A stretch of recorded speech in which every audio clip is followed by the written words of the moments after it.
The Whispering Lights of Avelin, a mystery story full of suspense and unexpected twists. The town of Avelin wasn't on any map.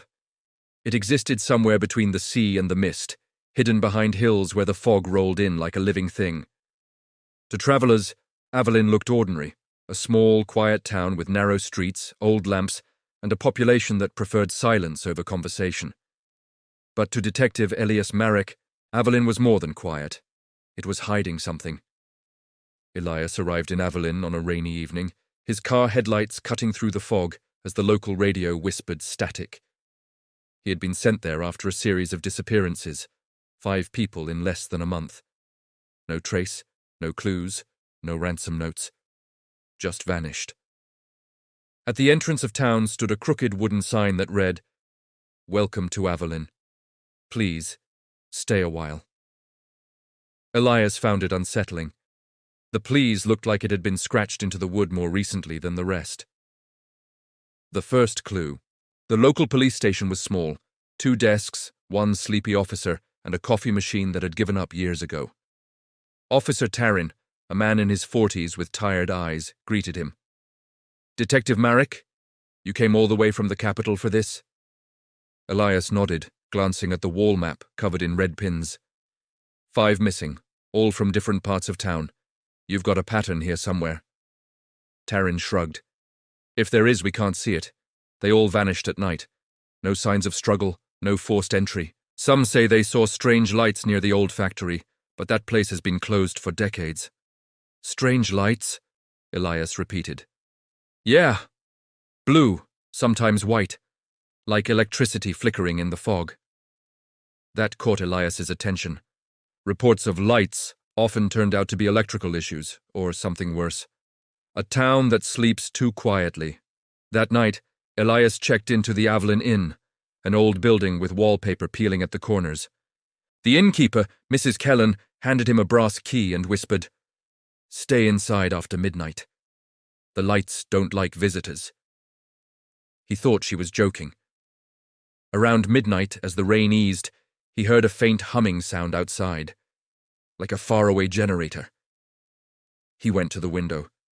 The town was still, but beyond the rooftops, near the abandoned factory, he saw it, a pale blue glow moving slowly through the mist.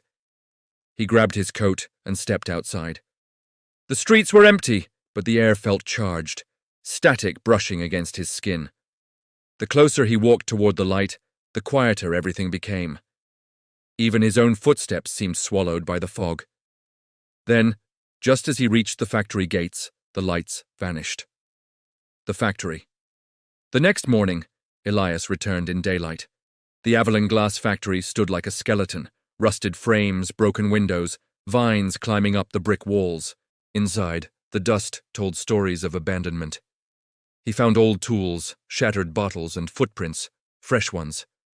They led toward a stairwell going underground. He followed the prints down into the darkness, using his phone as a flashlight. The air grew colder, heavy with moisture. The stairs ended at a metal door slightly open. He pushed it. Inside was a room filled with old machines, wires, and, oddly, a collection of mirrors arranged in a circle. Each mirror faced inward, toward an empty chair. Elias frowned. What on earth? Suddenly his phone flickered and went black. The mirrors glowed faintly with that same blue light he'd seen the night before. A whisper echoed around the room, soft, almost like wind. "Do you see them too?" Elias turned sharply. No one. The mirrors reflected only him, but his reflection seemed delayed, moving half a second slower. He stepped back, heart pounding. Avelin's history. Later, at the town library, Elias dug into old archives. He found that Avelin had once been famous for glass manufacturing, especially experimental optical glass designed by a man named Dr. Harvan Lorin, a scientist obsessed with capturing light. But the factory closed after an accident 40 years ago. Records showed several workers had gone missing then too. Official cause, gas leak. But in the margins of one report, Elias noticed a note scribbled by hand. "The light doesn't burn. It takes." The pattern. He mapped the 5 missing persons again. They all lived within view of the old factory, Each had last been seen after dark. Each had mentioned to someone seeing strange lights days before vanishing. He decided to speak to one of the victims' families. Clara Venn, sister of the most recent missing person, opened her door with wary eyes. "You're the detective?" "Yes. I'm sorry for your loss, but I think your brother's case is connected to the others." She nodded slowly. "He said the lights were calling his name. I told him it was his imagination." "Did he describe them?" "Blue, sometimes white. They moved like they were alive." She hesitated. "The night before he disappeared, he told me he was going to follow them to where they come from. He said if he understood the lights, he could bring back what we lost." "Bring back what?" Elias asked. Clara's voice dropped to a whisper. "Our mother. She vanished here when he was a child." The return to the factory. That evening Elias went back to the factory, this time prepared. He brought a flashlight, a camera, and a small audio recorder. The sun dipped below the horizon. The fog thickened. The lights appeared again, dancing just beyond the gate. He hit record and followed. The air shimmered. The same humming grew louder. The mirrors below were glowing brighter than before, and this time he could see faint shapes inside them, like silhouettes of people reaching out. He whispered into the recorder. "This is Detective Elias Marek, October 12th, 11:43 p.m. I'm witnessing what appears to be..." He paused. "Some kind of optical anomaly, possibly electromagnetic." But deep down, he knew it wasn't. One of the mirrors flickered, and for a brief second he saw a woman's face, pale, frightened, and familiar. He had seen her photo in the missing persons file. Then, a voice echoed, not through the room, but inside his mind. "You followed the lights too." The mirrors flared white. Elias shielded his eyes, and when the light faded, he was alone. The room was silent again. But his camera, his recorder, gone. What remains? By dawn, Elias stumbled out of the factory, dazed. The townspeople stared as he walked back through the fog. He told Officer Tarin what he'd seen, but the officer only frowned. "There's no basement in that factory, Detective. It was sealed off decades ago."